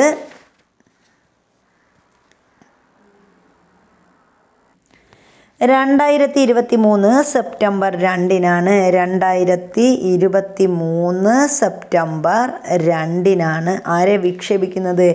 ആദിത്യ L1 വിക്ഷേപിക്കുന്നത്. അടുത്ത് നമ്മൾ പറയുന്നത് ISRO നിലവിൽ വന്ന വർഷം 1969 ഓഗസ്റ്റ് 15-നാണ് എന്ത് നിലവിൽ വന്നത്? നമ്മുടെ ISRO നിലവിൽ വരുന്നത്. ഇനി നമ്മൾ പറഞ്ഞു എന്താണ് ചന്ദ്രയാൻ 1 വിക്ഷേപിക്കുന്നതെന്ന് നമ്മൾ പഠിച്ചു. എന്താണ് 2008-ലാണ് അല്ലേ? അപ്പോൾ 2008 ഒക്ടോബർ 22. അടുത്ത് ആര്യഭട്ട 1 വിക്ഷേപിച്ചതെന്നാണ്? 1975 ഏപ്രിൽ 19-നാണ് ആര്യഭട്ട എന്ത് ചെയ്യുന്നത്? വിക്ഷേപിക്കുന്നത്. ഏപ്രിൽ 19, 1900. ഇന്ത്യയുടെ ആദ്യത്തെ കൃത്രിമ ഉപഗ്രഹമാണ് ഏതെന്ന് പറയുന്നത്? നമ്മുടെ ആര്യഭട്ട എന്ന് പറയുന്നത്. 1975 ഏപ്രിൽ 19-നാണ് ആര്യഭട്ടയെ വിക്ഷേപിക്കുന്നത്. അപ്പോൾ ഇനി നമ്മൾ താഴെ പറയുന്ന പ്രസ്താവനകൾ ഓരോന്നും ഏതുമായി ബന്ധപ്പെട്ടതാണെന്ന് കണ്ടെത്തി വരച്ച് യോജിപ്പിക്കാനായിട്ട് പറഞ്ഞിട്ടുണ്ട്. അപ്പോൾ നമുക്ക് നോക്കാം. ഒന്നാമത്തത് ഭൂമിയുടെ ഉപഗ്രഹം. നമ്മൾ പഠിച്ചു ഭൂമിയുടെ ഉപഗ്രഹം ആരാണ്? ഭൂമിയുടെ ഉപഗ്രഹമാണ് ചന്ദ്രൻ. ഇനി കാലാവസ്ഥാ പ്രവചനത്തിന് സഹായിക്കുന്നത് എന്താണ്? അത് നമ്മുടെ കൃത്രിമ ഉപഗ്രഹങ്ങളാണ് എന്ത് ചെയ്യുന്നത്? കാലാവസ്ഥ പ്രവചനത്തിന് സഹായിക്കുന്നത്. കൃത്രിമ ഉപഗ്രഹങ്ങളെ ബഹിരാകാശത്തേക്ക് എത്തിക്കാൻ ഉപയോഗിക്കുന്നത് എന്താണ്? അത് നമ്മുടെ റോക്കറ്റുകളാണ്. ഗ്രഹങ്ങളെ ചുറ്റിക്കൊണ്ടിരിക്കുന്ന ആകാശവസ്തുക്കളെ നമ്മൾ എന്തെന്നാ പറയുന്നത്? അതാണ് ഉപഗ്രഹങ്ങൾ. സ്വയം പ്രകാശിക്കുന്നത് ആരാണ്? സ്വയം പ്രകാശിക്കുന്നതാണ് നമ്മുടെ സൂര്യൻ. അപ്പോൾ ഇതാണ് നമ്മുടെ ഈ ഒരു ചാപ്റ്റർ എന്ന് പറയുന്നത്. അപ്പോൾ എല്ലാവർക്കും ക്ലാസ് ഇഷ്ടപ്പെട്ടിട്ടുണ്ട് എന്ന് വിശ്വസിക്കുന്നു. അപ്പോൾ ക്ലാസ് ഇഷ്ടപ്പെട്ടിട്ടുണ്ടെങ്കിൽ ലൈക്ക് ചെയ്യുക. അതുപോലെ നിങ്ങൾക്ക് വേണ്ടപ്പെട്ടവരിലേക്ക് ഷെയർ ചെയ്ത് കൊടുക്കുക. അതുപോലെ തന്നെ നമ്മുടെ മുന്നേയുള്ള വീഡിയോസിൻ്റെയൊക്കെ എല്ലാ ക്ലാസ്സുകളുടെയും ഫസ്റ്റ് പാർട്ട് നമ്മൾ ന്യൂ സിലബസ് പ്രകാരമുള്ളതും അല്ലാത്തതും ഒക്കെ നമ്മൾ ഡൗൺലോഡ് ചെയ്തിട്ടുണ്ട്. അപ്പോൾ അതിൻ്റെയൊക്കെ ലിങ്ക് വേണമെന്നുള്ളവർ കമൻറ്റ് ബോക്സിലിടുക. അപ്പോൾ അതിൻ്റെ ലിങ്ക് നമ്മൾ ഡിസ്ക്രിപ്ഷനിൽ കൊടുക്കും. അപ്പോൾ എല്ലാവർക്കും നല്ലൊരു ദിവസം ആശംസിച്ചുകൊണ്ട് താങ്ക് യു.